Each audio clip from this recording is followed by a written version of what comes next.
晶晶，啊，你帮他换一杯热的吧。哦，把我观察的挺仔细呀，为了接近我，没少做功课吧？这是我们结婚以后，我发现的你的生活作息。我知道你对低温特别敏感，所以家里没有冰箱，空调的温度必须保持在26度，所有的饮料里不能有冰块出现。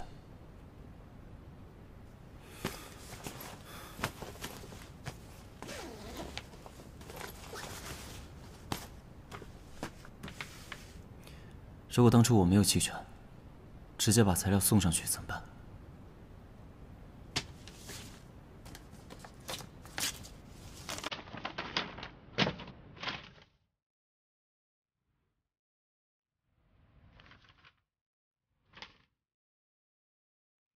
原来你早料到了，我还担心。是担心我被你骗，还是担心我看不出这个案子有问题？小金总，小北是有苦衷的。我解释啊。晶晶，你年纪小还不懂，不管是大男人还是小男生，他们都有一个通病，就是永远做不到以诚相待。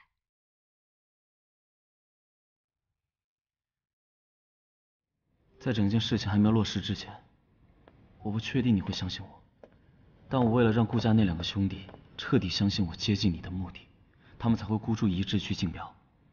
现在他们负债累累，等过段时间那块地的问题显现，他们就会主动来找我出让股权，我也就能完全收回我母亲的产业，替我妈妈守护好她所有的心血。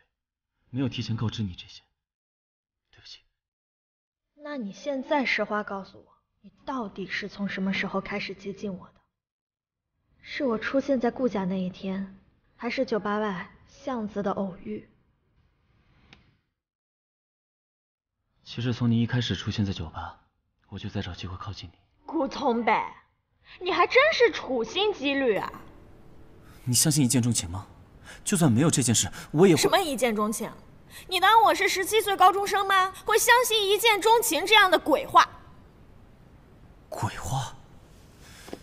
当初你让我跟你结婚，也说过对我是一见钟情。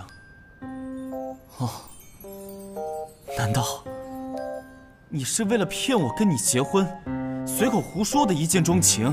什么叫我骗你跟我结婚？我是正儿八经跟你求的婚，你也自己亲口答应了的。哦，那要说骗，你没骗过我吗？我对你隐瞒部分事实的原因，是因为我相信这件事情不会对你造成任何利益上的损失。晶晶，你过来。你看清楚男人这副自以为是的样子。还有，要是以后哪个男生跟你说他对你一见钟情，你千万不要信。对，以后哪个女生再对我说什么一见钟情，我也不会再信。你都跟我结婚了，你还要听哪个女生跟你说一见钟情啊？等一下。你们不是该好好谈一谈开发案的误会吗？怎么会扯到一见钟情呀？一见钟情重要吗？重要。哎，小金总，你消消气，小金总。小金总，你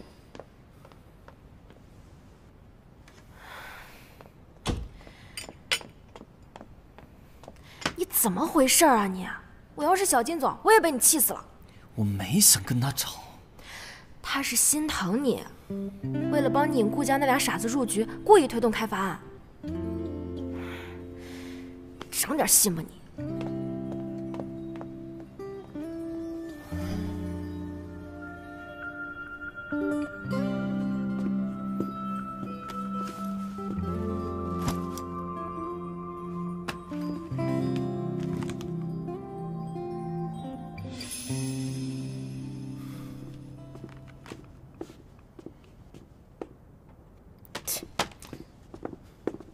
金小姐，离婚协议我不会签的。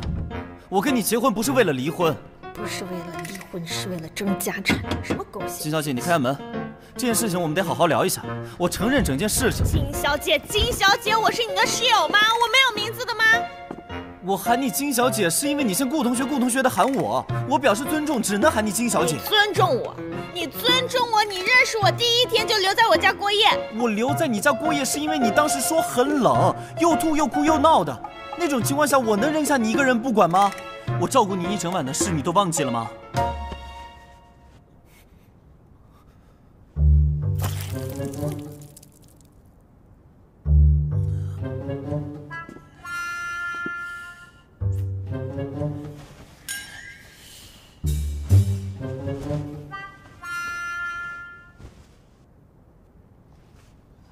还有这一出。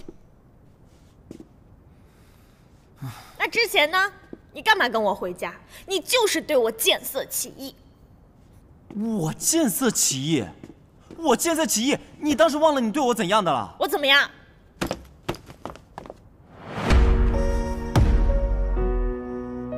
这样。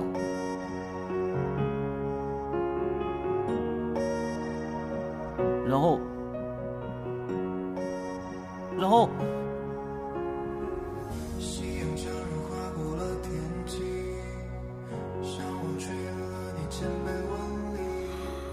我知道了，顾从北，那天就是你把我的长岛冰茶换成酒的吧？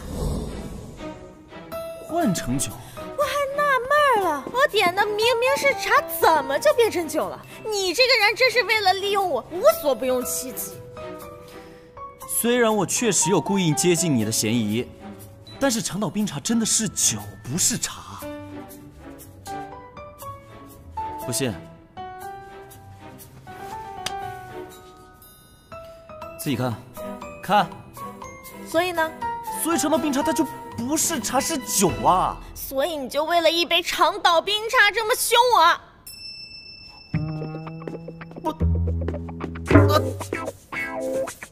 长岛冰茶真的是茶，不是酒。重要吗？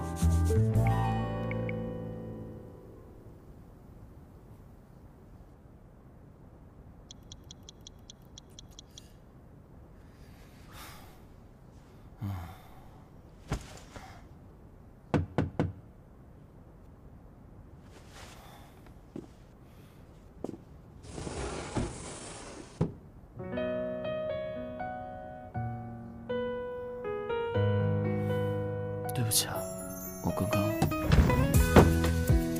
今晚我在你房间睡。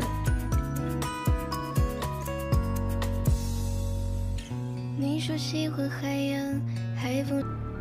不可能，不是我。